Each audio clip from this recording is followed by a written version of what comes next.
जेब से चाबी निकाल कर मैंने घर का दरवाज़ा खोला, गाड़ी अंदर खड़ी की और थके कदमों के साथ सीढ़ियाँ चढ़ने लगा। आज का दिन दफ्तर में बहुत मसरूफ़ गुजरा था। मालूम नहीं क्यों आज मेरे बॉस बड़े गुस्से में थे और छुट्टी तक उनका गुस्सा नहीं उतरा था। बाबा आ गए, बाबा आ गए। मैं इन्हीं ख्यालों में गुम था कि मेरे बच्चों ने ऊंची आवाज़ से शोर मचाना शुरू कर दिया। सर दर्द की वजह से बच्चों का शोर मुझे बहुत बुरा लग रहा था। मैं चिड़चिड़ा हो गया और बैग एक तरफ रखकर अपने कमरे में दाखिल हो गया।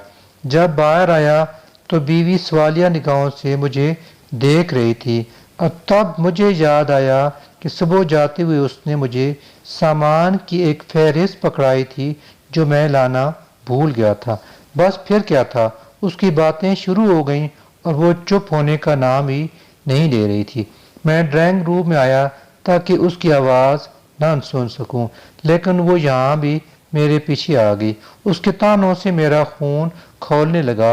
मैं उसे भरपूर जवाब देने ही वाला था कि अचानक मेरी नज़र सामने रैक पर पड़ी किताबों की कतार में पहली किताब इमोशनल इंटेलिजेंस पर पड़ी और मुझे याद आया कि चंद दिन पहले मैंने ये किताब मुकम्मल की थी और उसके अहम पॉइंट्स अपनी डायरी में नोट भी किए थे। अब वो एक एक करके मेरे जहन में आना शुरू हो गए।